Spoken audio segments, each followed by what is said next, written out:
ગુજરાતની રાજધાની Gandhinagar smart city બનવા તરફ આગળ વધી રહી છે, ત્યારે તંત્રના અણઘડ વહીવટ અને કોન્ટ્રાક્ટરોની બેદરકારીના કારણે સિઝનના પ્રથમ વરસાદમાં જ શહેરના રોડ રસ્તા પર ઠેર ઠેર ખાડા અને ભૂવા પડી જતા સ્થાનિક નાગરિકો હેરાન પરેશાન થયા હતા. ગાંધીનગર મહાનગરપાલિકાના નવનિયુક્ત મેયર તથા હોદ્દેદારો દ્વારા તાજેતરમાં જ અધિકારીઓ સાથે બેઠક યોજીને પ્રી મોન્સૂન કામગીરી અંગે સમીક્ષા કરવામાં આવી હતી. તેમ છતાં પણ પહેલા વરસાદમાં જ પ્રી મોન્સૂન પ્લાનની પુલ ખુલી જવા પામી હતી અને તંત્રની નિષ્ફળતા છતી થયેલી જોવા મળી રહી છે.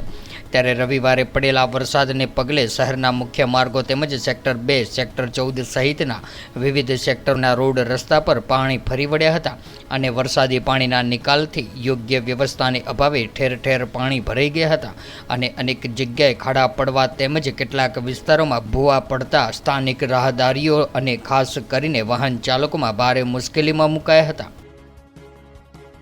નમસ્કાર, હું તુષાર પરીખ, મ્યુનિસિપલ કોર્પોરેટર અને વિપક્ષ નેતા ગાંધીનગર.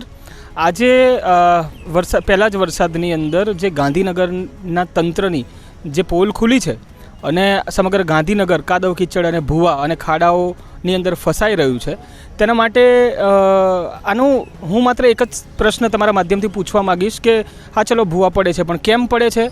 આની અંદર કોની બેદરકારી છે? કેટલો ભ્રષ્ટાચાર છે? શું કોન્ટ્રાક્ટરો એજન્સીઓ પોતે કામ નથી કરી શકતી? આ સવાલ મારે આપણા તંત્રને પૂછવો છે. દરેક વખતે ચોમાસાની સિઝનમાં આપણે pre monsoon activity pre monsoon કામગીરી કરીએ છીએ. એ કામગીરીની પોલ ખુલી ગઈ છે, અંડરબ્રિજોની અંદર પાણી ભરાઈ ગયા છે, ઠેર ઠેર ભૂવા પડ્યા છે, ઇમરજન્સી વ્હીકલો ફસાઈ ગયા છે. જે આ લોકોએ ખોદકામ કરીને જે કાટમાળ નાખ્યો છે દિવાલ, સિક્યોરિટી વોલની દિવાલે, એના કારણે સેક્ટરમાંથી બહાર નીકળતું પાણી પણ અટવાઈ ગયું છે. રિચાર્જ વોલ સુધી પાણી પહોંચતું નથી. સ્ટ્રોમ વોટર ડિસ્ટર્બ થઈ ગયેલી છે. પ્રી મોન્સૂન એક્ટિવિટી સરખી રીતે થઈ નથી. તો આ જ્યારે તમે કોઈ એજન્સીને કોન્ટ્રાક્ટ આપો છો ત્યારે એની અંદર જાનમાલનું નુકસાન કે કોઈ પણ જાતનું નુકસાન હોય એ સરખું કરવા માટે એ લોકો બંધાયેલા હોય છે. તો શું નગરજનોને ક્યાંય નુકસાન થાય છે? એમના વાહન વ્હીકલને નુકસાન થાય છે? તો શું એ પણ આ કોન્ટ્રાક્ટરોને એજન્સીઓ પૂરું કરી આપશે?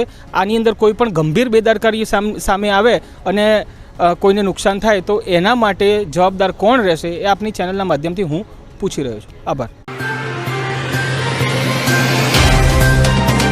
तो व्हाट्सएप, ट्विटर, फेसबुक, इंस्टा जहाँ भी आपका अकाउंट है, इसे शेयर बटन के द्वारा वहाँ पर शेयर करें.